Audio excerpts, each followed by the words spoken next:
from Taj Palace in New Delhi. We are here for a landmark event, the Global Call to Action Summit 2015, which is being held for the first time in India and for the first time outside of United States of America. It is a very important summit with a huge vision, the vision to end all preventable mother and infant mortality in the world. As many as 24 nations are participating in this event. India, of course, has a great record. We have eradicated polio, and the mother and infant mortality rates have come down by almost 50% by adopting effective practices in medicine, in preventive medicine, better sanitation and hygiene. The two-day summit is being inaugurated by the Honorable Prime Minister of India, Shri Narendra Modi, in just a short while, and the atmosphere here is palpable with excitement. The delegates and dignitaries from all over the world are gathered here in the plenary hall where the summit will be inaugurated in just a short while from now.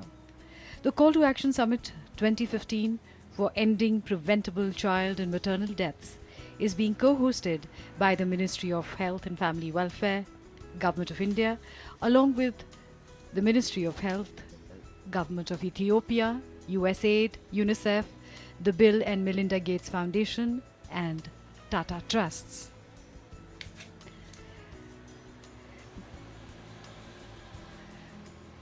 The summit will discuss all the areas that play a pivotal role in the success of the program, delivering such issues as water, nutrition, sanitation, health financing, corporate partnerships, game-changing innovations, and accountability. Polio eradication is a major triumph in India's endeavor towards this goal.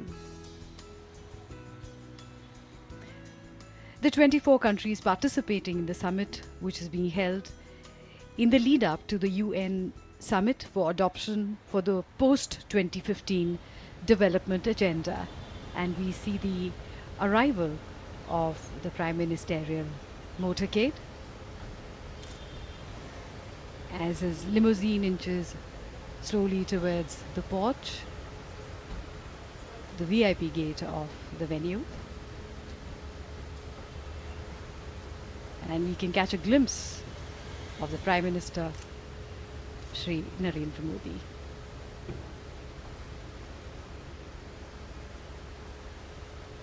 Being received by the Union Minister for Health and Family Welfare, Shri J.P. Nadda, and other dignitaries.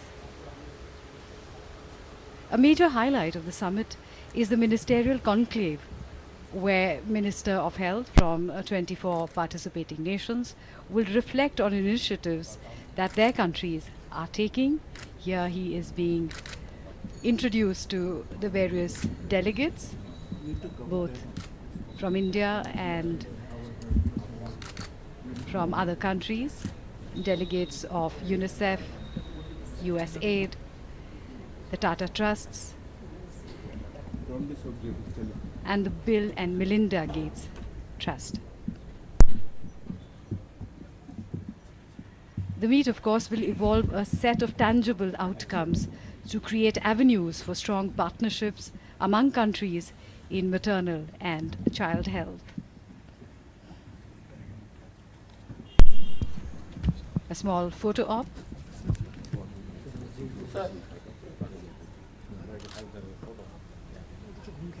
This is a policy-making summit where all countries will brainstorm in order to come up with strategies that are attainable and sustainable.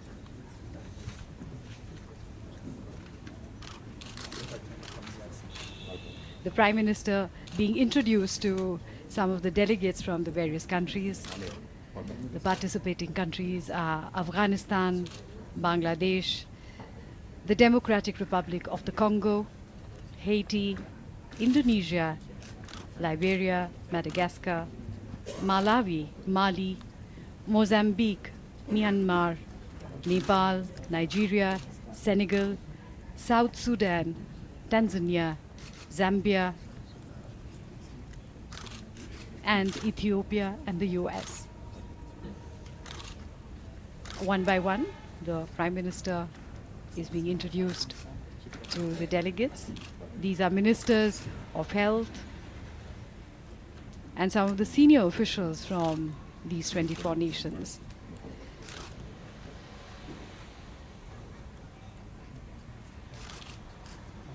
Each country brings with itself their strategies and success stories, which will be part of this convergence, the sharing of the various strategies, the success stories. And we see the delegate from Nepal.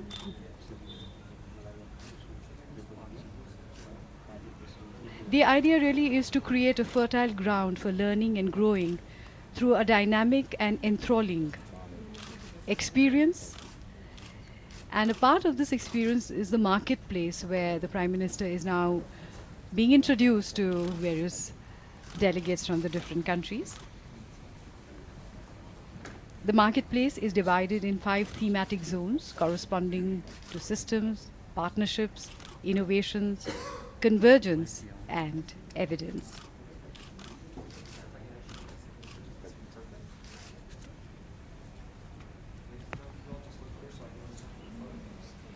India has an outstanding story when it comes to checking maternal and child mortality, as the rate of decline in this regard has been better than the global average.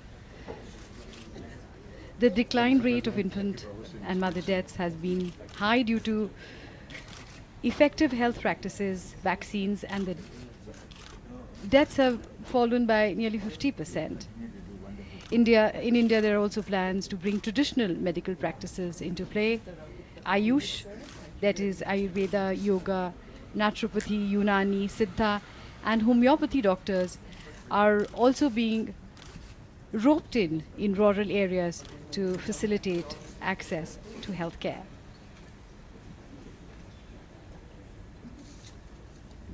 A photo up here with the various delegates. The backdrop, Call to Action Summit, which is being held for the first time outside of the United States of America. The first summit was held in 2012, and huge progress has been made in these few years in the field of ending preventable deaths of mothers and children.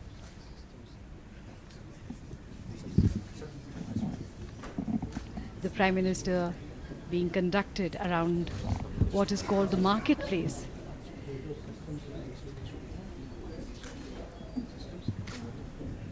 He looks at the various stalls, various success stories, various methodologies which are being adapted by different countries, and the success stories that the different countries have also achieved through interaction with each other.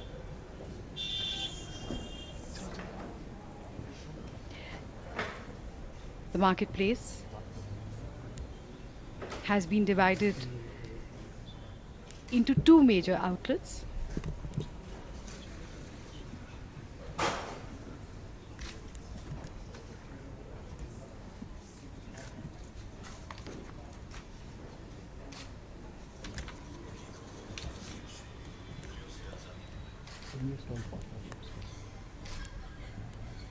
The Prime Minister looking very carefully at the theme of partnerships, which is a government and corporate coming together with a common purpose, where best practices are brought together for this enormous task of ensuring that mortality rates are brought down where women and children are concerned. And this is the feather in India's cap, India's triumph over polio. It was a beautifully done campaign And the tagline, Do Boond Zindagi, is something we are all familiar with. It took us several years, and finally in 2013, India was finally polio free. These are some of the methodologies of dissemination. We can see a three-wheeler with a speaker on top to the right of the screen.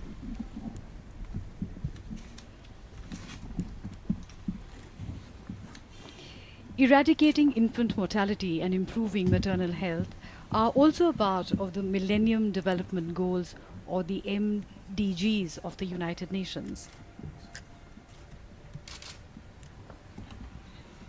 The summit will adopt policies to move ahead in the world scenario. And Prime Minister looking at some of the pamphlets and booklets that have been printed for the occasion.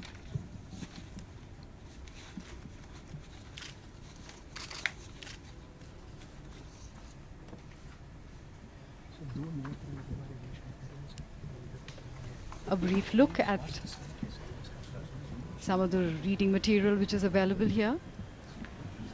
And now at some of the innovations that are being adopted in our country to ensure better health, better sanitation facilities, availability of medicines, as is being demonstrated here to the Prime Minister.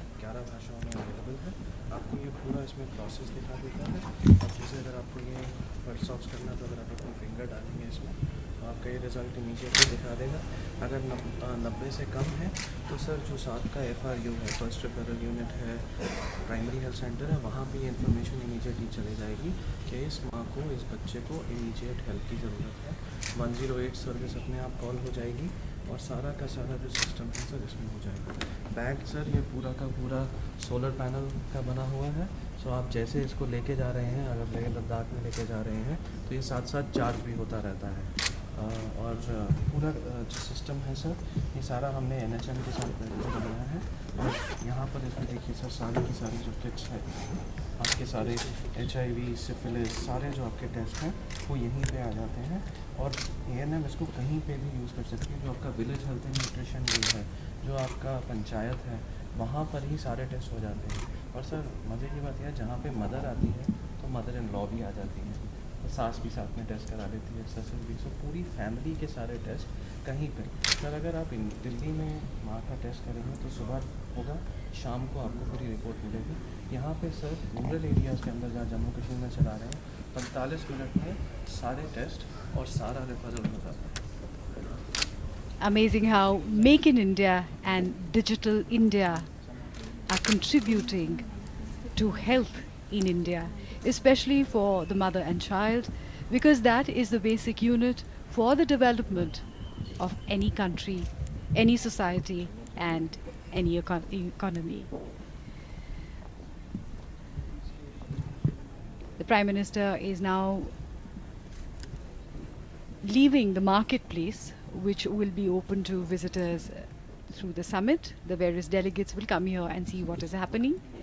And this is a view of the plenary hall, where the Prime Minister will inaugurate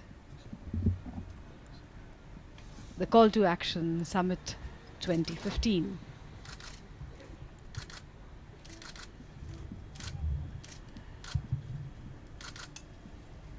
A short detour to sign on the board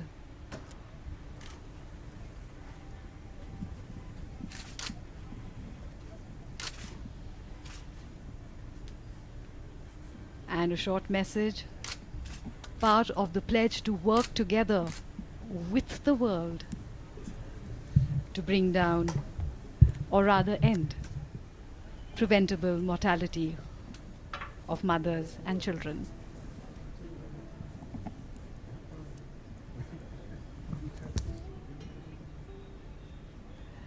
Pin drop silence here for the moment, but the excitement is palpable, because this is the kind of summit which will go a long way in creating new policies, in creating new strategies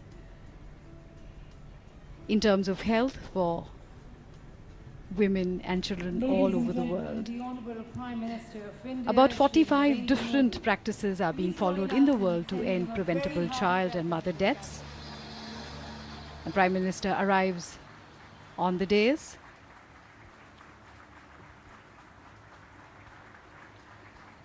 To a standing ovation.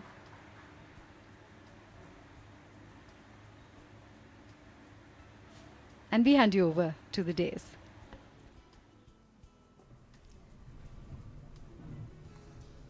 Namaskar to all of you, ladies and gentlemen, and welcome to the inaugural session of the Call to Action Summit 2015. Ladies and gentlemen, this two-day summit is a very committed and a dedicated resolve of 24 countries of the world to come together on one platform to discuss how to end preventable child and maternal deaths. And towards that, ladies and gentlemen, the presence of our Honorable Prime Minister, who is a globally recognized leader, in this very important session, which is actually going to be setting the tone and extending the direction for our discussions in the coming session, further accentuates the committed will and the dedication of the Government of India and its committed leadership. So we first thank the Honorable Prime Minister for his leadership to the summit. And now, ladies and gentlemen, in our true Indian tradition, in our customs and in our beliefs, we commence these discussions and deliberations by lighting the ceremonial lamp. May I request the Honorable Prime Minister, Shri Narendra Modi, to please light the ceremonial lamp, marking the auspicious beginning of the Call to Action Summit 2015.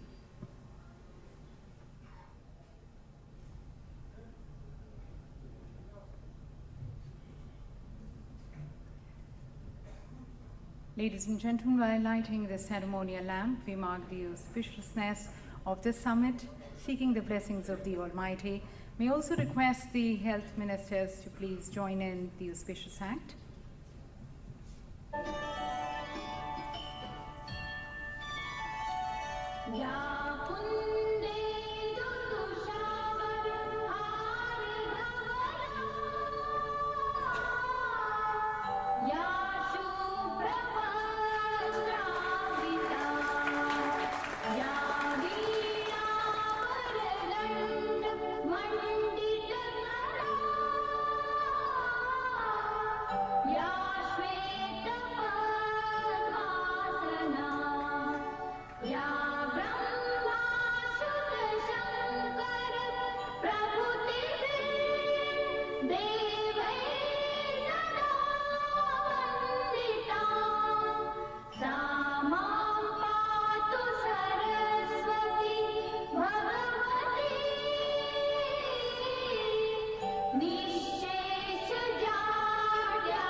Thank you to the Honorable Prime Minister and other distinguished dignitaries. So, ladies and gentlemen, with the blessings of the Almighty and everyone present here, we commence now our discussions at the auspicious beginning of the Call to Action Summit 2015.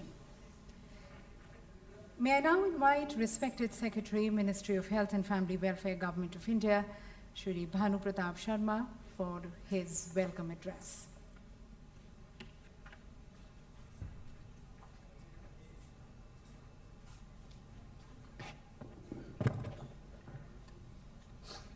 Honorable Prime Minister of India, Honorable Minister of Health and Family Welfare, respected Cabinet Ministers, Ministers of States, Excellencies, Ministers of participating countries, Heads of Development Partners, and co-hosts for the summit, esteemed delegates and members of the media. On behalf of the Ministry of Health and Family Welfare, it's my privilege to extend heartiest welcome to all of you to this very important Global Leadership Summit. Honorable Prime Minister, sir, we are indeed honored and privileged to have you with us, at this meeting, and we really express our gratitude for having consented to guide us as we embark on 2 days of deliberations. I'm sure your leadership, vision, insight and knowledge will provide dynamism to our activities. I also warmly welcome Union Minister for Health and Family Welfare, Sri Narendra, who has led from front on all our activities. India is proud to host this Global Call to Action Summit. The maternal and child health has been at the cornerstone of all our health policies. In 1992, we had this program CSMM, which covered the entire gamut of the child and maternal health. Later on, this got subsumed into RCH and subsequently to National Rural Health Mission, which is a program which encompasses all the sectors which impinge on the health. Then we have added the adolescent health to this program. So now we have an entire life cycle approach which covers pregnant mothers, the new mothers, the newborns, neonates, the children and adolescent. And we face a lot of problems. India is a huge country with a huge population, so many diversities, so many disparities among the states in terms of manpower, in terms of income. But nevertheless, India has, because of the commitment, India has progressed very well in terms of the child and maternal mortality. Our maternal mortality, which stood at 540 in 1990, as compared to the global average of 380, is now down to 167. And we are very much in line to achieve the MDG 5. Similarly, the infant mortality rate, which stood at 126 in 1990 against a global average of 90, now is down to 49 against a global average of 46, which shows that the decline in the both the maternal mortality and infant mortality has been much faster as compared to the other countries. And there's no reason why we should not be able to achieve the MDG 5. It is because it reflects a very strong political will, sound strategies, focused policies, rigorous implementation framework, sturdy structures of monitoring and evaluation, and focus on health systems strengthening for effective health outcome. Excellencies and esteemed delegates, this two-day leadership summit with the presence of some of the most eminent personalities in the field would certainly spur the activities. And there's so much of, there's a wealth of wisdom in this room. And I'm sure the discussions which would be taking place over the next 2 years will certainly impart, a lot of dynamism to the activity. So I once again extend a very hearty welcome to all the distinguished participants in the meeting, and I hope that you will have a very pleasant stay in Delhi. Thank you very much.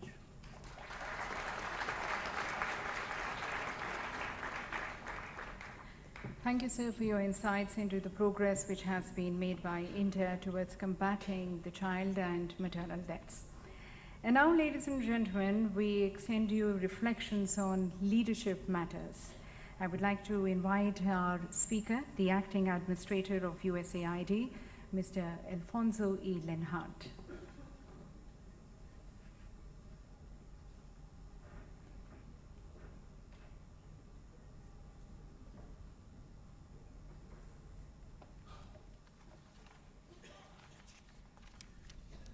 Well, thank you very much, and good morning to everyone.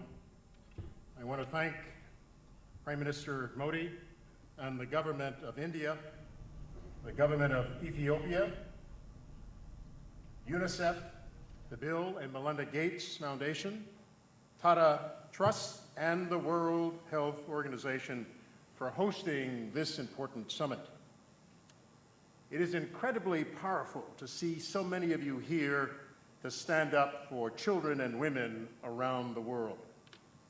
You contribute your time and your resources You think new ideas and develop cutting-edge innovations.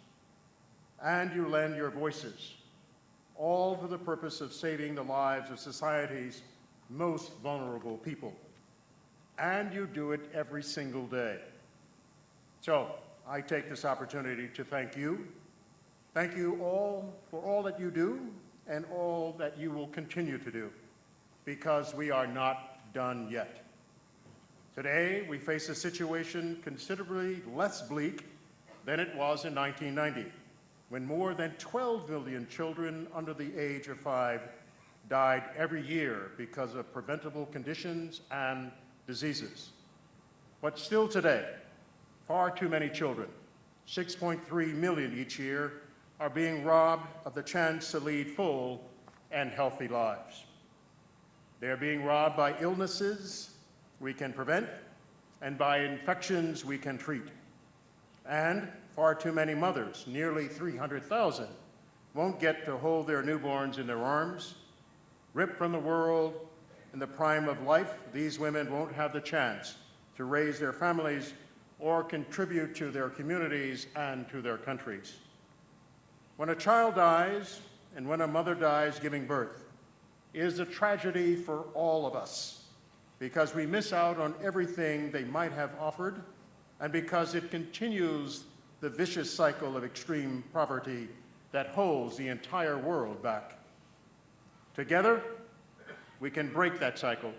We can make sure every child lives to see beyond his or her 5th birthday, and that every woman can give birth without putting herself at extreme risk. And we can do it within a generation. This will not be easy.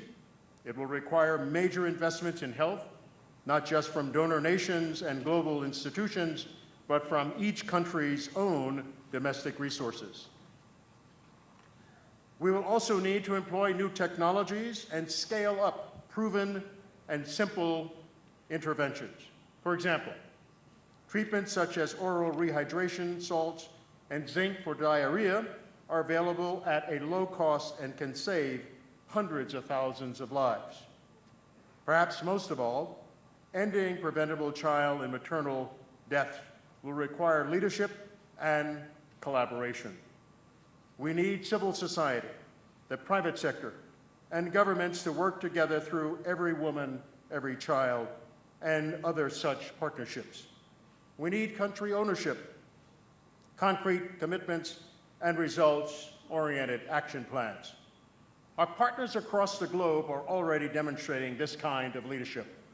For example, Ethiopia overcame a shortage of healthcare workers and the challenges of a rural landscape to cut child mortality by 2/3, and they did it 2 years ahead of schedule.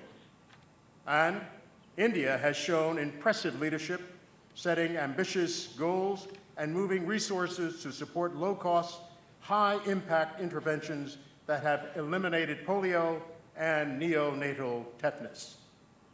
Countries all over the world are leading in this way, and it is how we will achieve our goals. When we work together to scale what works and focus on the poorest of the poor, we can indeed save lives. And we can make the world a better place, one where mothers and children everywhere can truly reach their full potential. I thank you for your kind attention. The United States Agency for International Development is honored to partner with you on this most noble work. Thank you.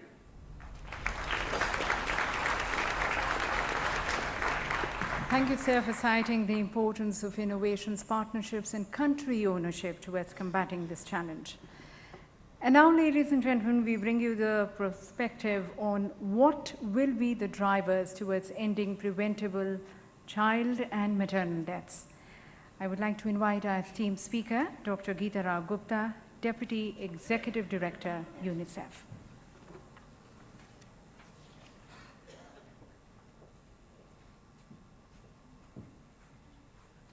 Honorable Prime Minister of India, Mr. Narendra Modi, Honorable Ministers of Health of India and of Ethiopia, and the many other Ministers of Health here with us today, other distinguished representatives of the Government of India and our partner governments, fellow co-hosts, colleagues, ladies and gentlemen. It's truly a pleasure and an honor to be here for this momentous occasion. There is tremendous energy in this room generated by all of you, your progress, your passion, your drive. So it's a pleasure to be here to celebrate our collective achievements and chart the next phase of the call to action, A Promise Renewed. Strong and healthy lives begin when we safeguard a mother during pregnancy and as she gives birth, when we protect an infant in the first days and months of her life, and when we give a young girl or boy all that they need through childhood and adolescence. Since 2012, when we launched A Promise Renewed, 178 countries pledged to do all of that and more. And so many of you turned those promises into practical action and made enormous progress. Let us take the example of our gracious host, India. India has made major strides since the Millennium Development Goals were launched. 8 out of 10 women now deliver in hospitals. There has been a 20% reduction in neonatal mortality in the last 5 years. One of the largest community-based health worker programs in the world now exists in India, with nearly 1 million ASHA workers reaching women and children where they live. And the biggest accomplishment of all, a polio-free India. That momentum is being further energized through the leadership and personal commitment of Prime Minister Modi through Mission Indradhanush, a program that aims to reach 9 million children who are partially immunized with a package of life-saving interventions, with Swachh Bharat Abhiyan, a program with a goal of a clean India by October 2019, and the launching of one of the largest real-time monitoring systems in the world to track the care of newborns who are at risk of losing their lives. UNICEF is proud to be a partner to the Government of India as it continues on this incredible journey to save the lives of the most disadvantaged women and children and to give them all a chance to thrive. Many other countries represented in this room have made similar promising progress. That is a great start. But there's so much more to do before we reach all women, infants, and children with life-saving care and give adolescents the opportunities they need to thrive and transition safely into adulthood. And I'm confident that we can, because many of you have proved that what we started together in 2012 with the renewal of a promise and a call to action works. Strengthening political commitment around this issue, building accountability, and mobilizing communities works. That belief is shared by the UN Secretary General, who has adopted many of these key ingredients into his new global strategy for women's, children's, and adolescents' health. Ingredients that will help us drive progress toward the Sustainable Development Goals. So to embrace the challenge of the post-2015 world and deliver better care to mothers, newborns, children, and adolescents, we must scale up what works. That includes targeting the hardest to reach, whether they're in rural areas or indigenous communities, urban slums, or even conflict zones. It includes looking beyond health at innovative ways to work across sectors at the community level with the community. Because nutrition, education, water, hygiene, sanitation, and protection all have a huge impact on the health of mothers, newborns, children, and adolescents. Especially girls' education, which not only empowers girls, but increases the chances that their own children will be more healthy and educated than they themselves were. Finally, we know that these efforts can only be sustained by mobilizing communities around the survival and well-being of women, children, and adolescents.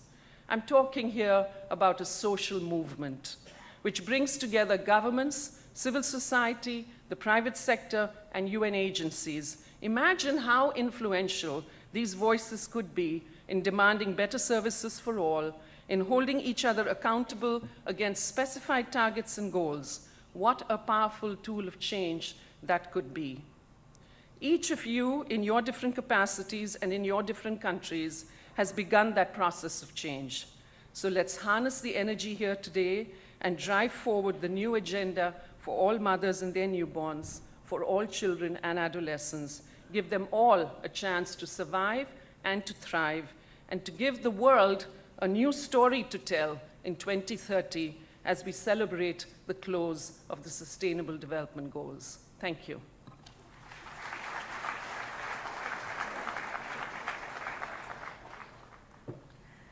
Thank you, ma'am, for your insights and the possible solutions which can help in addressing the challenge. And ladies and gentlemen, the world now enters a new era of global development with the Sustainable Development Goals. So how will these Sustainable Development Goals lead the change and transform lives? We now invite the views of Mr. Mark Sussman, the President of the Global Policy, Advocacy and Country Programs, Bill and Melinda Gates Foundation.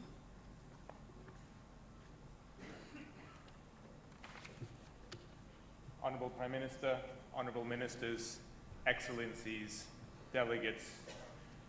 As we have already heard, our co-hosts today, India and Ethiopia, are excellent role models of the progress that has been made during the era of the Millennium Development Goals. Many of the other countries represented here today, including Bangladesh, Malawi, Liberia, Tanzania, have all met the child mortality goal of reducing deaths by 2/3 or more by 2015 already. Many more are close to reaching the maternal mortality goal of reductions of 3/4 by the end of 2015. I was privileged enough to work at the United Nations at the time the Millennium Development Goals were launched in 2000. At the time, the setting of these targets was greeted with significant skepticism. It was deemed very unlikely we'd be able to make progress at the rate that we have and that we are celebrating here today. We believe at the Bill and Melinda Gates Foundation that the MDGs, and particularly the focus that they put on child and maternal mortality, have been one of the most successful things the United Nations has ever done, by being able to mobilize resources, bring together actors and stakeholders around common goals and common action. In short, the MDGs gave countries a roadmap for turning commitments into results. And the recent acceleration in the rates of progress we've seen in India and many other countries over the last 5 years can in part be attributed to the extra energy brought by both the Every Woman, Every Child initiative launched by the Secretary General of the United Nations in 2010, that most of the countries here are participants in, and the Call to Action Summit that was first launched in 2012. These efforts helped us understand how we need to work across the spectrum of reproductive, maternal, and child health to achieve results and accelerate progress. Now, as both the Millennium Development Goals and the original Every Woman, Every Child commitments expire at the end of this year, a new set of Sustainable Development Goals are being agreed. These will contain bold and clear new targets for maternal mortality and child mortality with a new deadline of 2030, aiming to largely end preventable deaths for both women and children. Similarly, we'll be launching a new Every Woman, Every Child strategy, Global Strategy 2.0, that will also focus on adolescence and nutrition. Both will be endorsed next month at the UN General Assembly. This will be the start of a major new effort to ensure that nearly every single child and every single mother in every single country has access to the basic health, nutrition, and education they need to not only survive and thrive. In this bold and visionary effort and agenda, the Bill and Melinda Gates Foundation is very proud to be a partner. Thank you.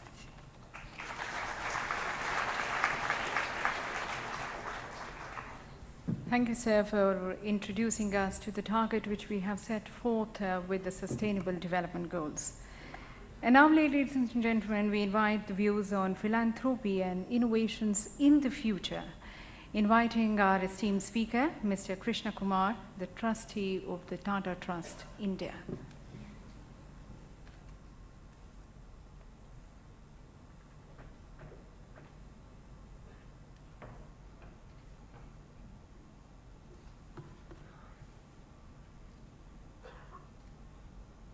Honorable Prime Minister of India, Shri Narendra Modi, Honorable ministers, distinguished ladies and gentlemen. This call to action summit could well be a transformational initiative to effectively deal with infant and child mortality and poor maternal health, a three-cornered, compounded problem which I shall call the triangle of evil, which is still a major threat to developing countries. You are aware that although India has achieved much, there is work still to be completed. We all know that the triangle of evil that I refer to, if not fully contained, can corrode the very essence of freedom. In our view, political freedom without robust economic well-being of the people cannot represent freedom for a nation in its truest sense. We welcome the summit, which will not only lead to sharing best practices amongst countries and organizations, but also galvanize highly focused and sustained action. This is a formidable challenge, not only for governments, but civil society as a whole, and indeed responsible corporate organizations and individuals. This calls for an overarching partnership, a new social contract that attacks the problem at its very root. I speak on behalf of the Tata Trusts, which were established by Jamshedji Tata and his two sons more than 120 years ago. The Tata Trusts have been at the forefront of the battle against malnutrition and disease in India. The founders gave their personal wealth to establish the public charitable trusts, which have since gathered scale and force. You may wonder as to how the trusts are funded. The Tata Group, which has more than 100 companies at present, with an estimated value of over $112 billion, are held together at the apex by the parent company, Tata Sons Limited.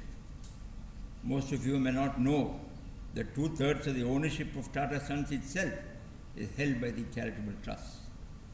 So the dividend income from Tata Sons and from Tata companies does constitute the principal sources of revenue for the activities of the trusts. What the late D.R.D. Tata said resonates well with the truth. What came from the people has gone back to the people many times over. The ownership structure of Tata Sons has much to do with the strategic direction of the group itself, at the heart of which lies a firm system of values and beliefs and a luminous vision with a deep commitment to nation building.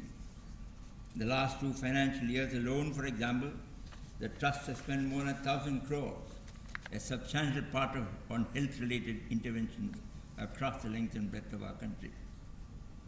In the context of this summit, I reiterate that the vision of the trust is embedded in the renewed commitment to address this central challenge, which has translated into several programs touching the lives of millions of children, improving their health and building resistance to illness and reducing mental and physical deformities at birth.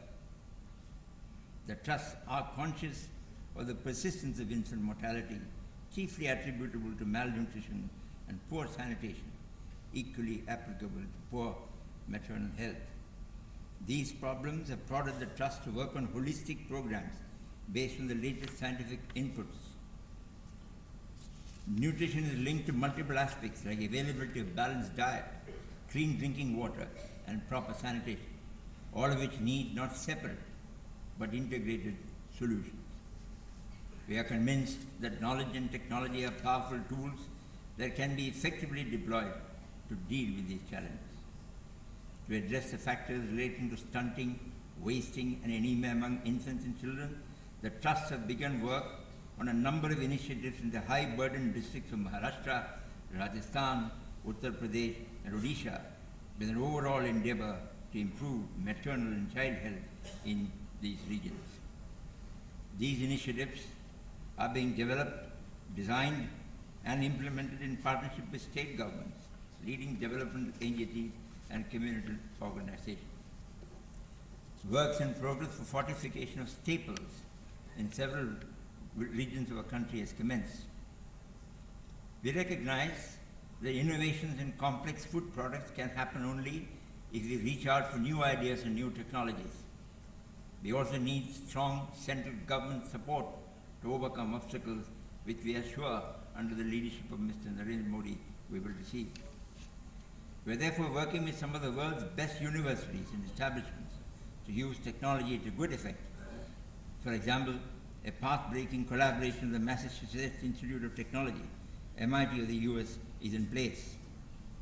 Work is currently on to infuse micronutrients and other staples like rice, wheat, flour, milk, and edible oil. Currently, we are piloting some of these food staples with partnerships in midday meal programs deployed in several states in our country. The Trust will respond to the call to action summit. We are aware that although India has made progress in this matter, the remaining work needs to be completed on a war footing, and the Trust offer their strong partnership to the government of Mr. Narendra Modi and to India, not only to fulfill the goals, but perhaps to surpass them. We believe that political freedom will always be incomplete unless poverty is banished. The true measure of progress in banishing poverty lies in ensuring a triumph over the triangular evil and turn the tide. We are firmly convinced that Gandhiji's vision of Purna Swaraj can only be achieved if poverty is banished, at the heart of which lies the compelling need to eliminate the tragic deaths of malnourished infants and young children for reasons that are entirely preventable. We believe that this is one compelling moral challenge that all of us should face with courage and determination. Thank you.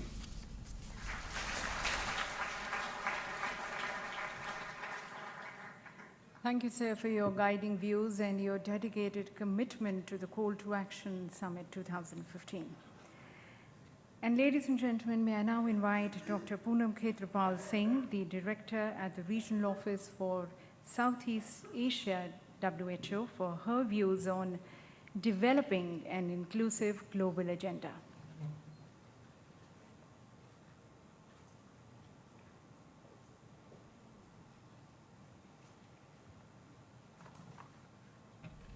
Honorable Prime Minister, Shri Narendra Modi, Honorable Ministers, Excellencies, distinguished participants. 15 years of the Millennium Development Goals have brought significant progress in reducing maternal and child mortality. Despite the achievements, the several countries will miss the targets of MDG 4 and 5. However, there is hope. As the MDGs are sunset, the Sustainable Development Goals will be launched next month by the UN Secretary General and other world leaders during the UN General Assembly on the 26th September in New York. This provides a clear mandate to build upon the gains of MDG 4 and 5 within the broader universal health coverage agenda. We cannot allow the gains of MDG era to be lost. We must build on the successes and use the experiences to strive towards greater achievements in the next 15 years. I would like to emphasize 4 points. First, we must be cognizant that more of the same will not do. This is the time to rethink. We have proven interventions to address maternal and child mortality issues. We know how to do it, but the interventions are either not taken to scale or are not reaching those that need it most. Therefore, we need innovative ways to deliver proven interventions to reduce equity gaps and enhance access to maternal and child health services. We need to take advantage of technology such as mobile technology and digital infrastructure to identify clients, monitor implementation, and track progress. We must look at integrated service delivery models that provide continuum of care across the life course. For example, why can't we deliver HIV, malaria, and TB drugs together with maternal and child care services, or vice versa? Second, there is no alternative to strong health systems in a country. A system that provides effective, safe, and quality healthcare services. Adequate health infrastructure placed strategically to match the spread of population locations with adequate health workforce to deliver a range of services and a logistics system that ensures regular supply of essential items are key to a well-functioning healthcare systems. Governments have a role and responsibility to ensure that the basic minimum requirements are in place for a resilient and sustainable health system. Understandably, not all governments may have the resources to do so. That is where the donor community and the international partners come in to support countries. Third, the problems of maternal and child mortality cannot be addressed by the health sector alone. Health is a contributor to economic development. Health is also a beneficiary of economic development. Good health contributes more than just well-being. There is interconnectedness between women and children's health to the broader socio-economic development agenda. Therefore, a conscious effort at integrated, well-coordinated, strategically targeted health interventions that engage civil society and other related sectors is critical for success to curb maternal and child deaths. The determinants of maternal and child deaths depend much or more on the actions or non-actions of other sectors that impact on health. Therefore, collective action and partnership across all sectors among development partners and in close tandem with the community are critical if we are to make notable gains in the years to come. And finally, the SDGs aim to eradicate poverty in all its forms and dimensions. This is important, as is good nutrition across the life course, access to food, improved sanitation, and clean water, which are basic needs to address the determinants of maternal ill health and child mortality. Excellencies, ladies and gentlemen, there is hope to do better, much better. A global financing facility has recently been established. This will no doubt greatly help those countries with the highest burden of maternal and child mortality. It is now widely acknowledged that national leadership, ownership, commitment, and accountability have been the key to success in the MDG phase of global development. I feel reassured to see an ongoing commitment to these principles in this summit with the presence of the Honorable Prime Minister of India and several ministers of health from our region and beyond. At WHO, we remain committed to collaborate with member states and partners so that our joint efforts provide sustained support for result-oriented national action with the full engagement of stakeholders and the community. Let us work together towards that end. Thank you.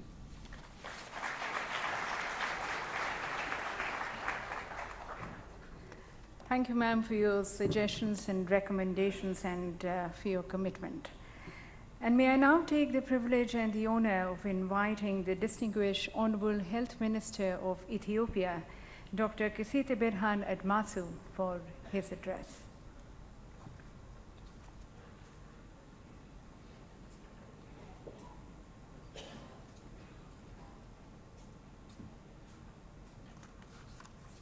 Thank you very much. Honorable Prime Minister of India, honorable ministers, distinguished guests, ladies and gentlemen. It is an honor and a privilege for me to be here today as a co-host celebrating the 3rd anniversary of Call to Action Promise Renewed at the juncture of the end of an era of MDGs and the beginning of SDGs. Over the last 15 years, Ethiopia has made spectacular improvements in terms of child survival and overall health of its people. This was possible through the prevailing peace and stability in the country, healthcare reforms with community empowerment and ownership through our flagship health extension program, sustained political commitment at all levels, innovative solutions to problems like task shifting, emphasis on building resilient health system by leveraging domestic and international support, and ensuring universal access to primary health care providing key priority services and ensuring the worst off are not left behind. Distinguished guests, ladies and gentlemen, the government of Ethiopia is committed to end preventable maternal and child diseases within a generation. This will be possible through the unwavering political commitment, community ownership, and universal coverage of high-impact interventions. It is the responsibility of all of us to make our world safer for women and children. And we believe that maternal and child health and universal health coverage in general should be seen as a litmus test of good governance. To consolidate the gains that were made during the MDGs and accelerate the progress towards the bold and ambitious goal of ending preventable maternal and child diseases, the government of Ethiopia has developed a 20-year vision and a 5-year detailed health sector transformation plan. The plan has set out ambitious goals to be achieved in this period. I would like to state 4 of the transformational agendas we have highlighted in our health sector transformation plan. The first one is achieving high coverage, equity, and quality of health care. Equity and quality in particular are the core goals of the health sector transformation plan, which aspires to build a high-performing health system.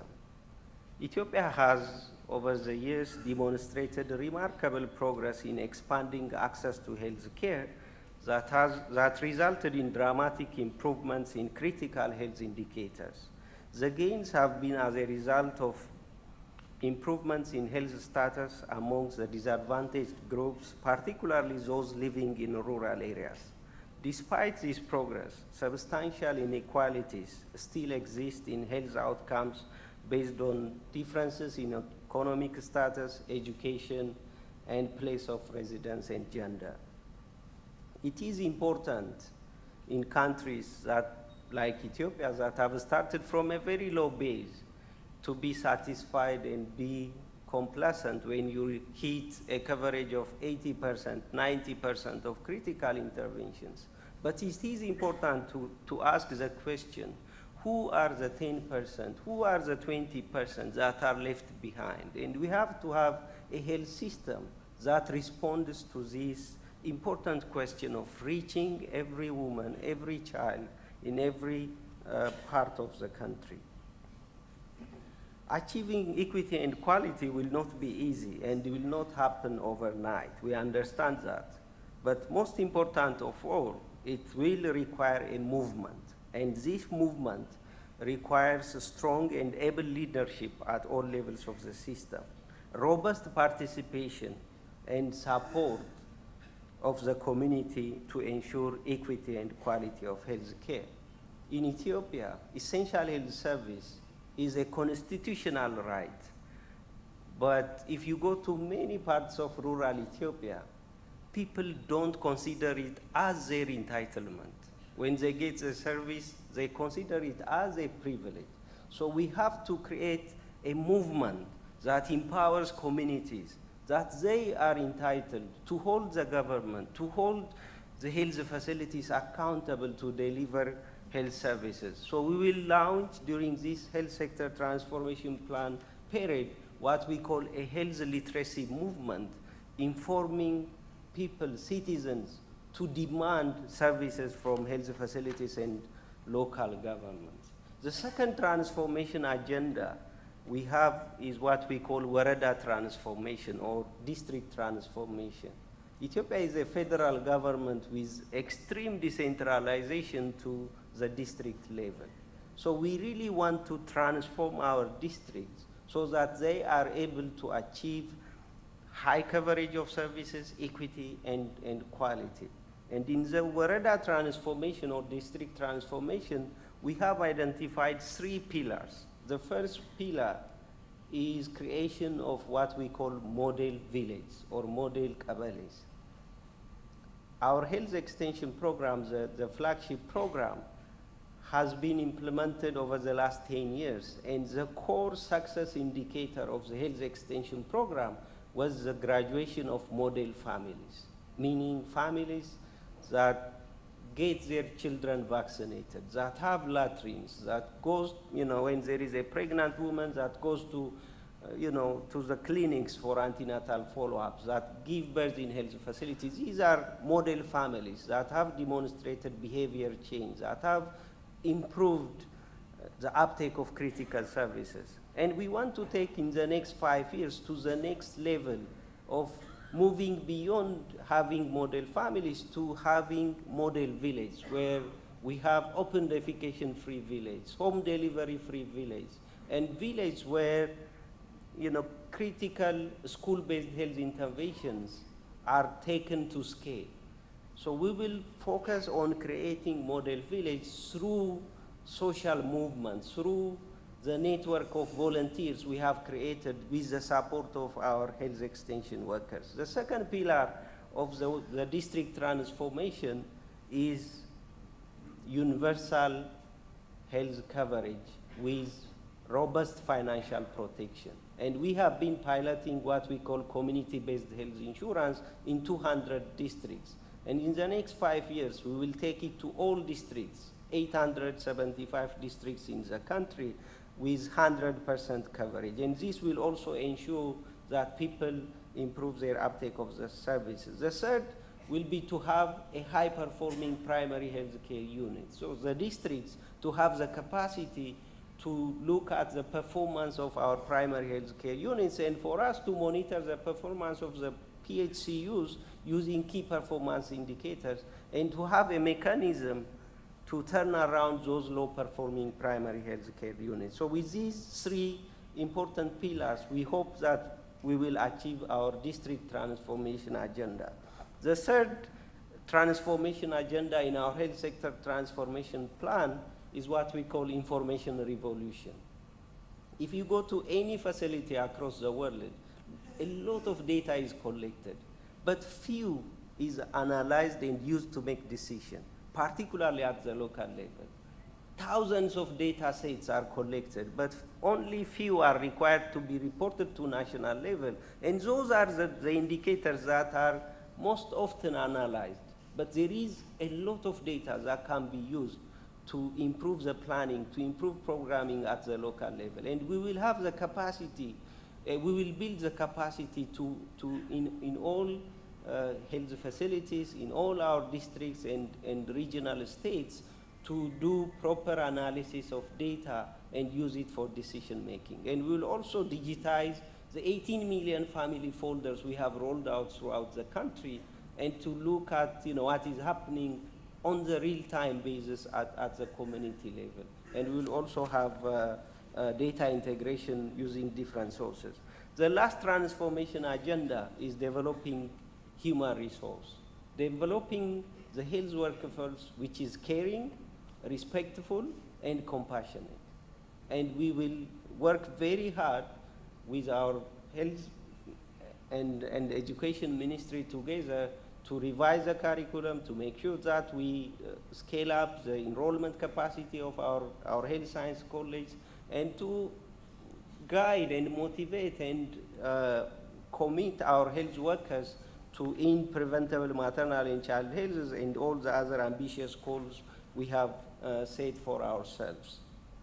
So these transformation agendas are interrelated with each other and anchored on building a strong and a resilient health system. In turn, a strong and resilient health system is the very foundation, whether it is for improving maternal and child health, disease prevention and control, or effective management of public health emergencies. Distinguished participants, ladies and gentlemen, last month, Ethiopia hosted the Financing for Development meeting in Addis Ababa. And during the sidelines of that meeting, we have launched what we call the Sakota Declaration, which sets out ambitious goal of ending child undernutrition in a generation by 2030. Sakota is a place that used to be the epicenter of the famine in Ethiopia in the 80s. And many people have now in Ethiopia zero tolerance for famine, and we don't want it to happen, and we have been building a system for responding to these drought and emergencies. But we don't have zero tolerance for chronic undernutrition. That is why we named it after Sakota, to remind people that we have to end undernutrition as well. And nutrition is also important in ending preventable maternal and child diseases. So with the effective implementation of the health sector transformation plan, we are looking at reducing maternal and under 5 mortality by half in the next 5 years. And for this to come true, we count on strong government leadership and political commitment, robust community ownership, and the strong and continued international partnerships.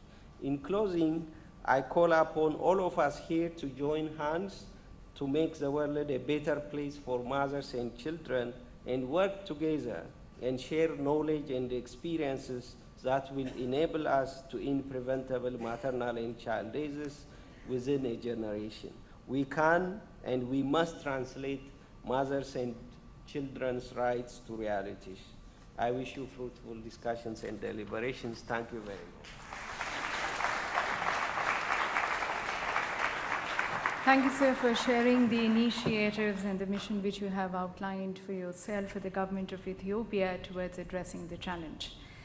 And now, ladies and gentlemen, we have the address of the Honorable Union Minister of Health and Family Welfare, Government of India, Shri J.P. Nadda, who also has the distinct honor of being the President of the World Health Assembly in 2015. And his address is going to be followed by a signature film which captures the key milestones in India's efforts to end preventable child and maternal deaths. The address of the Honorable Minister.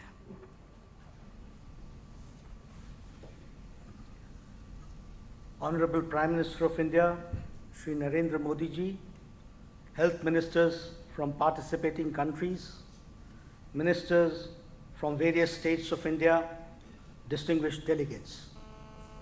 On behalf of my government, it gives me immense pleasure to welcome you all to New Delhi and to India. I hope you will have a pleasant stay and a very fruitful deliberations. It is fitting that the Global Call to Action Summit should be hosted by India. We have an impressive list of achievements to share and good practices that other countries may learn from. In turn, we hope that some of the successes of other countries that we will hear from during the next 2 days will help us to move towards sustainable development goals and move towards a healthier India. We are also here to forge a partnership between ourselves to renew the pledge to end preventable maternal and child death. All of us are indeed privileged to have among ourselves the Honorable Prime Minister of India, whose vision is to see a healthy world and healthy India. Health issues have been very dear to his heart, now as a Prime Minister and earlier as the Chief Minister of Gujarat State. He has given us valued guidance and provided exemplary leadership on all health issues, and more so on issues relating to women and children. Today, when we all of us have assembled for Global Call to Action Summit 2015, ending preventable child and maternal deaths, I am happy to inform that as Chief Minister of Gujarat, he implemented an innovative initiative of e-Mamta, using information and communication technology to ensure delivery of healthcare services to every pregnant woman and child.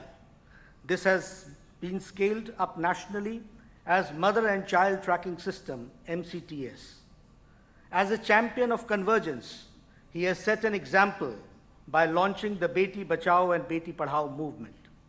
The Prime Minister's national campaign on cleanliness and hygiene, Swachh Bharat Abhiyan, has a direct bearing on overall health and well-being.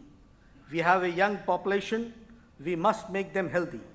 We look at you, sir, to provide leadership not only to India, but to the globe on maternal and child health issues. It is indeed a landmark occasion when health ministers from priority countries join state health ministers of India and meet international academic experts, practitioners of global leaders from the corporate sector, civil society, development partners, and the media, and showcase the power of new partnerships globally as well as locally, deliberate on the methods to accelerate innovations and strengthen health systems delivery through a mutual learning process. I'm sure this is going to enrich the resources of knowledge of each of the country present here. While we celebrate successes, let us not only recollect the long road traveled, but also join forces to ensure healthy lives for mothers and children. While under 5 deaths are increasingly concentrated to sub-Saharan Africa and South Asia, the share of the rest of the world has dropped from 32% in 1990 to 18% in 2011. I'm glad to report that substantial progress has been made in reducing under 5 mortality rates, not only in India, but in other countries. India is happy to report that our maternal and infant mortality reduction in the recent past has been better and sharper compared to the global averages. But what about the 19,000 children who die every day globally from preventable diseases and never live to see their 5th birthday? This August gathering is aware that while India has overcome polio, reduced maternal and child mortality, increased vaccination, intensified its mission Indradhanush, yet disease like diarrhea and pneumonia still remain challenges.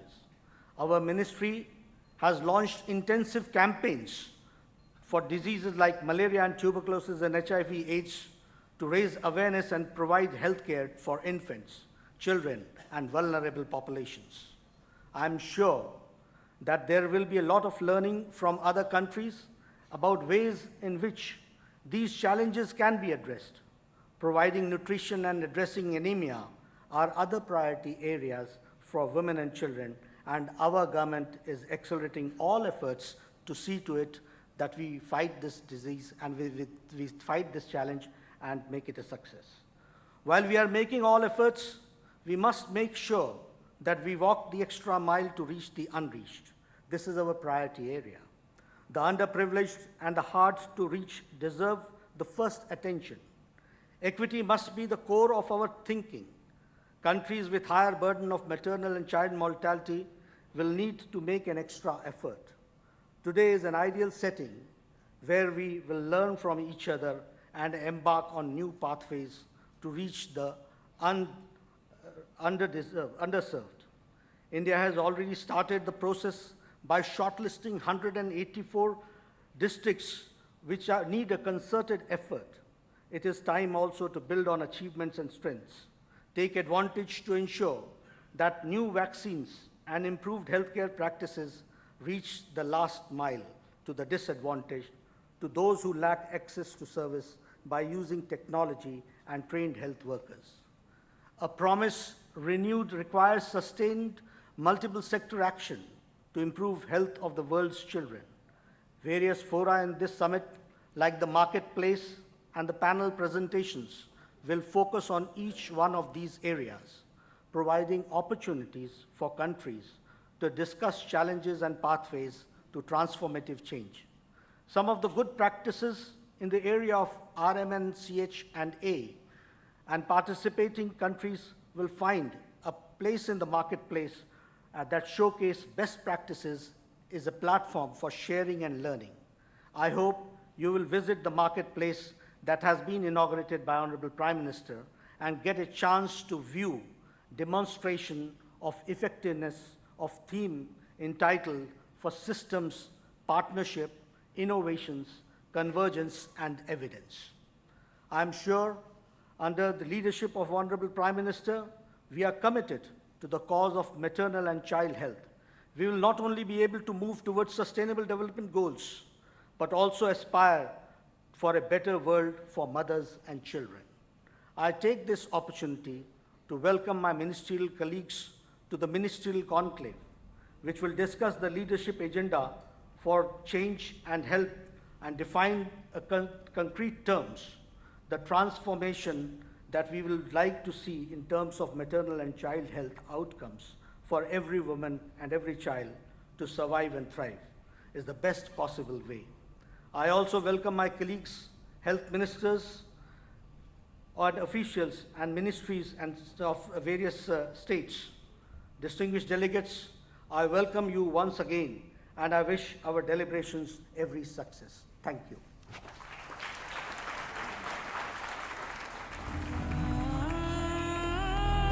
Welcome to India.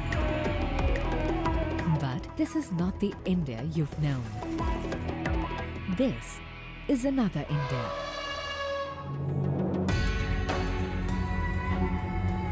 An India that decides and does.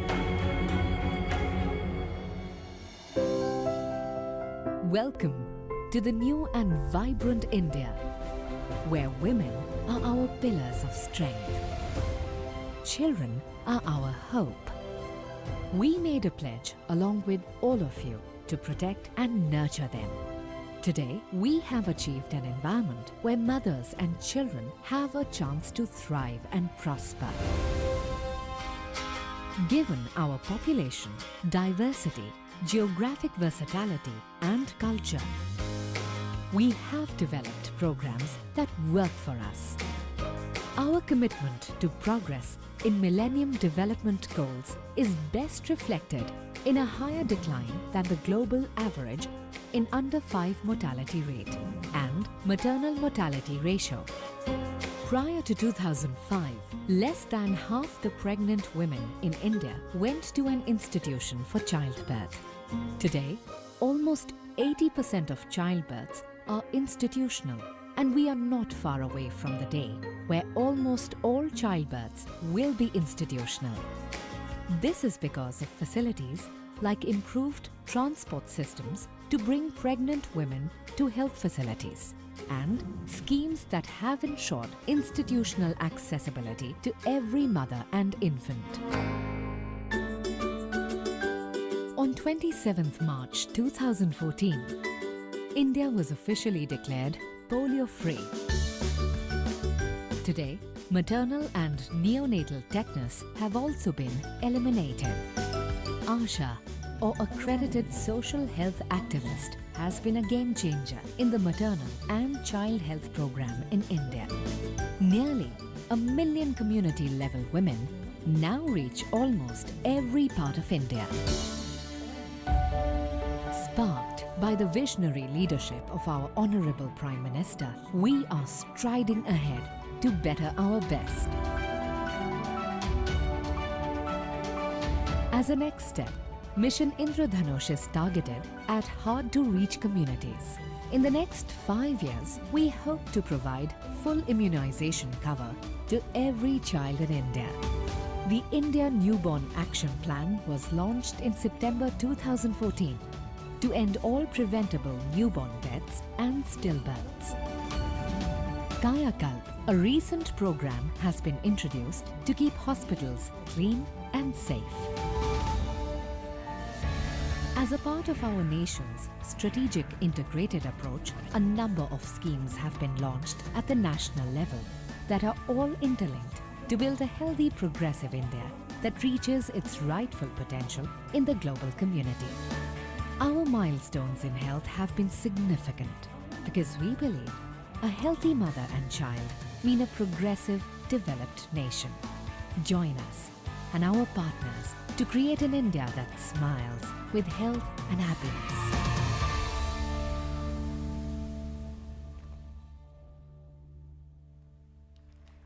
So, ladies and gentlemen, that's the new, vibrant and transforming India under the leadership of our Honorable Prime Minister. And on this occasion, we now have the release of a coffee table book. May I request the Honorable Prime Minister to please release the book. This coffee table book, entitled Born to Be, captures the unprecedented journey of maternal and child health in India in the last 25 years. The book draws its inspiration from a Sanskrit phrase, Tat Tvam Asi, that is, thou art that, meaning all life forms can be identified with the original source.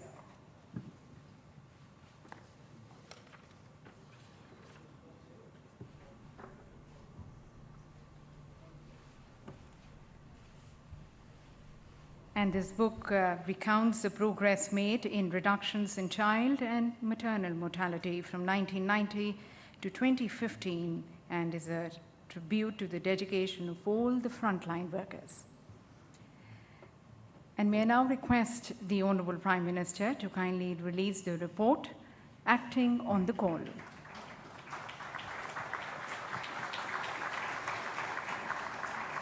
In 2014, USAID unveiled an action plan titled Acting on the Call, outlining how it plans to support the 24 priority countries.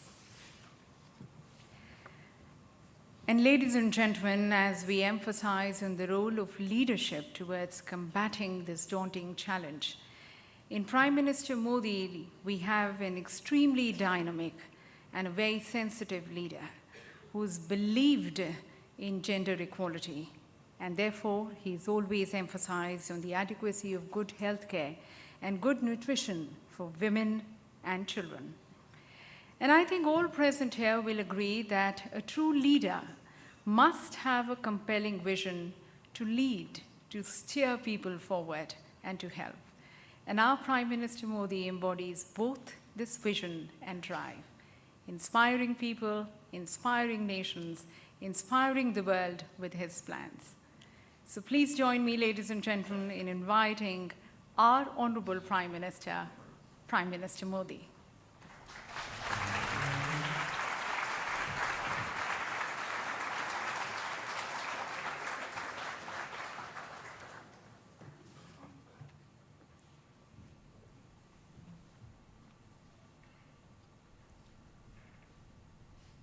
My colleague, Sri J.P. Nadda, Minister of Health and Family Welfare, Government of India, Sri Ed Maso, Minister of Health, Government of Ethiopia, Honorable Minister from participating countries, representatives of development partners, friends from civil society, private sector, media, academia, national and international speakers, and the esteemed delegates. On behalf of my government and all the co-hosts for this international summit, I warmly welcome you to the Global Call to Action Summit 2015. This is a landmark occasion, and for the first time, the Global Call to Action Summit is being held outside USA. My government is honored to host this summit. All those delegates who have traveled a long distance to attend this summit, I heartily welcome you to India and to New Delhi. I'm delighted to be with you this morning. This two-day summit, celebrating the achievements of the participating countries in the area of maternal and child health, was conceptualized to accelerate joint leadership for ending preventable deaths among mothers and children. It will showcase the power of new partnerships, innovations, and systems to bring about improvements in life-saving interventions. I firmly believe that this summit will provide a highly effective platform to address common challenges that will help us achieve the desired goals. How we shape the world in the next 15 years will make the difference between prosperous, optimistic nations and insecurity and unrest. I'm glad to see 24 nations present here to join together in their commitment to end preventable maternal and child death. This is a call to action to all of us to seize this opportunity and think big. Today, as we gather here to discuss strategies and as we transit from Millennium Development Goals to Sustainable Development Goals, let us acknowledge the sad reality that the world continues to lose about 289,000 mothers and 6.3 million under 5 children every year. The 24 priority countries participating in this summit contribute nearly 70% of the preventable maternal and child deaths. For India, with a birth cohort of 26 million, the challenges are formidable, but the commitment to succeed is also as strong. But however does offer hope is that most of these deaths can be prevented through simple yet effective and proven intervention. This forms the key peg for this summit. This also forms a crucial part of the joint statement issued subsequent to the visit of the US President in January this year, where we agreed to further accelerate the joint leadership to end all preventable maternal and child deaths. Keeping aside the work that still needs to be done, there have been significant achievements on the global front in the areas of maternal and child deaths. Looking at the big picture, we find that in 1990, India's under 5 mortality rate stood at 126, while the global average was only 90. In 2013, this figure dropped of 49 against a global average 46. Therefore, the gap of the global average reduced from 36 points in 1990 to just 3 points in 2013, reflecting that India has achieved under 5 mortality rate decline at an accelerated pace compared to global rate of decline. What this translates into is this: India is like to reach close to achieving the MDG target if the current trend of annual decline is sustained. In addition to this remarkable achievements, another truly historic accomplishment has been the victory power over polio. India was declared as polio-free on 27 March 2014. From being a country which accounted for more than half of the global polio cases in 2009, to being declared free of the wild polio virus, the journey reflects India's deep commitment to child health. I am also happy to share with you today another major milestone achieved by India. India has eliminated maternal and neonatal tetanus. The validation for this has happened much before the global target date of December 2015. This gives us the confidence to achieve other targets well before the target date.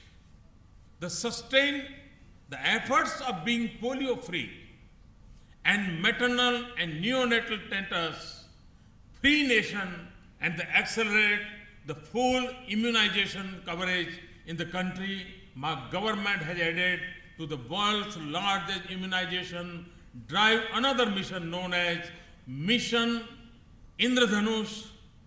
It focuses on vaccinating the left outs. It also targets to accelerate the current increase in annual rate of immunization from existing 1% to more than 5% per year. This will help us achieve more than 90% coverage by 2020, which otherwise would take more than 25 years at the current pace. The first phase has been successfully implemented. We want to ensure that no child in India dies of vaccine-preventable disease. India has always partnered with the global efforts on issues of child and maternal health. India is the first country to respond to the global commitment to reduce newborn mortality subsequent to the launch of Global Every Newborn Action Plan, ENAP, at the World Health Assembly in June 2014. India launched the India Newborn Action Plan, INAP, in September 2014, targeting reduction in neonatal mortality rate and stillbirths to single digit by 2030. India also responded by acting on the first call to action through its commitment on launch of RMNCH plus A. This remarkable success in the field of maternal and child health have been possible through our National Health Mission. The mission, with its urban and rural health components, perhaps one of the largest public health programs in the world, has resulted in improved health outcomes.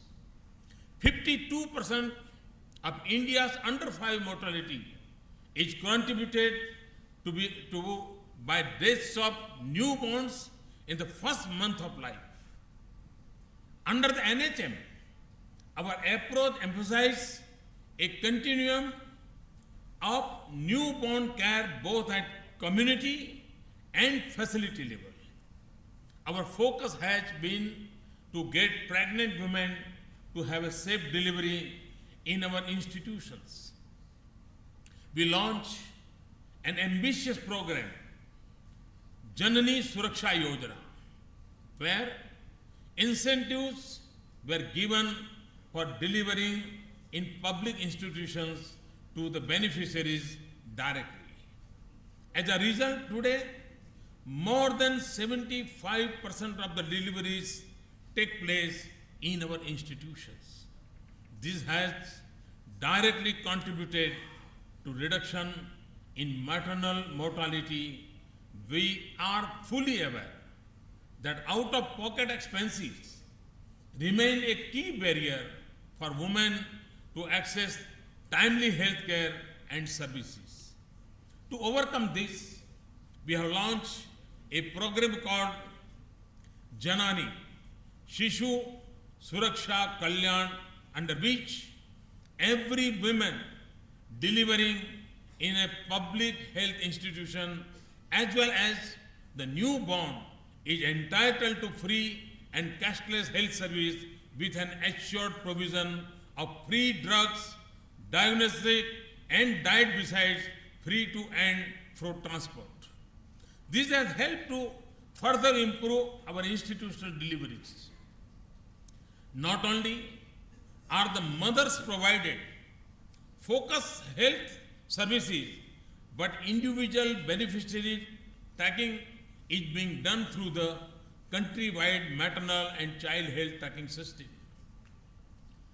which ensures close tracking of inputs and outputs at the level of service provision. More than 92 million mothers and 78 million children have already been registered so far in the system. One of the major concerns is equity. As a step towards ensuring equitable health services across regions that suffer from intra-state disparities and to bring about sharper improvements in health outcomes, a total of 184 poorest performing districts all over the country have been identified. Special efforts are being made to put in more resources and focus programs in these areas. One of the flagship programs of my government is the Swachh Bharat Abhiyan, the Clean India campaign. As a part of this large campaign, the Health Ministry had launched the Kaya Kalp scheme to encourage public health facilities to maintain high standards of hygiene and sanitation, as I firmly believe that clean and hygienic environment is the stepping stone to a healthy nation. To save and educate the girl child, we have launched an ambitious program, Beti Bachao, Beti Padhao. We need to ensure that the girl child survives, thrives, and plays a very crucial role in the society. I have witnessed people getting poorer because of unfortunate health episodes. We need to institutionalize a system where marginalized communities receive universal health care and financial protection. We must experiment and learn from each other. India stands ready to boost its commitment and partner with other countries and move forward on our promises to end maternal and child deaths and provide a better life to the adolescent. I invite you to commit to bold measures and hold each other accountable of these promises. As we assemble here, we need to send a very, very strong message not only to ourselves, not only to the 24 countries present here, but to the entire world. The message is our commitment that we will ensure that every woman, every child who can be saved will be saved. We also need to make a clarion call to the world to join hands in taking such steps that would ensure this. India stands committed to not only allocate resources toward this in our country, but also to help the world and all those countries which needed any support. It is my personal vision and my government's firm commitment. While every country present here has something to offer, India also has a wealth of experience. India has done well in many ways and would be extremely happy to share its experience with other countries. Last year, I had made a commitment of assisting the SAARC countries in keeping it polio-free. We have also made a commitment to provide pentavalent vaccines to such SAARC countries as would need it. We will offer whatever experience we have to the world community. India would be happy to assist any country with technology, system, strengthening, and program implementation capsules. We could train personnel and skill them for better management of child sickness in our special newborn care units, as well as share our experience at home-based newborn care. India's rich experience in universal immunization and particularly its experience this year with the mission Indradhanush could be shared with all the countries. We had offered this to SAARC countries earlier. Today, I repeat this offer to all countries present here. This will be apart from our effort to support for polio eradication, I again warmly welcome you all to this important international summit. I hope the next 2 days would provide a new direction to the global community in its journey towards ending maternal and child death. I wish you a pleasant stay in New Delhi. Thank you very much. Jai Hind.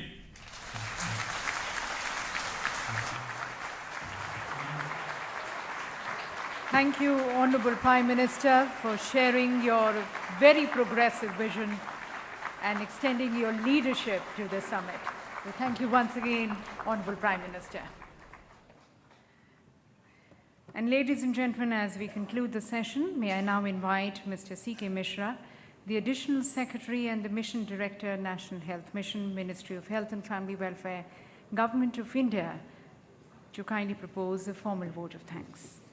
Honorable Prime Minister, Excellencies, distinguished dignitaries on the dais and in front in this hall, we have been consistently talking about commitments, goals, systems, strategies, and partnerships. They're all very valuable for our pledge to end preventable maternal and child death. But ladies and gentlemen, none of this will bear fruit if there is no strong political commitment and great leadership. It is our proud privilege this morning that this leadership is being provided by none other than our Honorable Prime Minister of India. We are grateful to you, sir, for your presence and your leadership, not only to India, but to the global community on maternal and child health. On behalf of all those present here, sir, and many who've just heard you, let me assure you that your call to end preventable maternal and child death will be translated into action. India in particular will no longer be known for the numbers it contributes to this, but will be counted for the strategies it implements to end this. We are privileged to have amongst us a Union Health Minister of India. Sir, your guidance has been our constant source of strength and inspiration. Thank you for being here and guiding us, sir. We also thank the Honorable Minister from Ethiopia. Thank you for partnering with us and your stewardship in the movement. We also thank the DG Health for his support, guidance, and technical guidance. Partnership has been the cornerstone of Indian turnaround.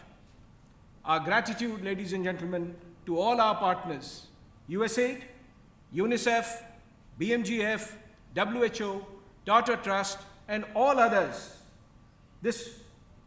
We will together take the movement forward. This will not be possible without very active participation and supports from the states of India, and we are grateful to all the states who are present here today. We are grateful to the officials of Government of India and the state governments for being with us and adding value to whatever we do. Indeed, all these partnerships are valuable. But what is absolutely invaluable is the support of all of you, ladies and gentlemen, to this movement in the world. You are the driving force, and together we shall do it. Thank you very much for not just helping us with it, but actually being the movement. This message must spread. We are grateful to our friends from the media for carrying this message across the globe, because everybody needs to know what we need to do.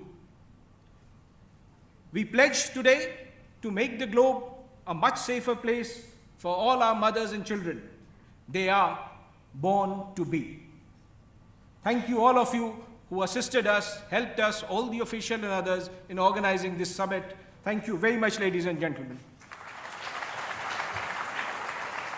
Thank you, sir. And ladies and gentlemen, we once again thank the Honorable Prime Minister of India for showing us the direction, for guiding us. Thanking once again the Honorable Prime Minister. The Call to Action Summit 2015 was inaugurated by the Honorable Prime Minister of India, Shri Narendra Modi. A renewed sense of determination to end preventable maternal and child mortality in the world.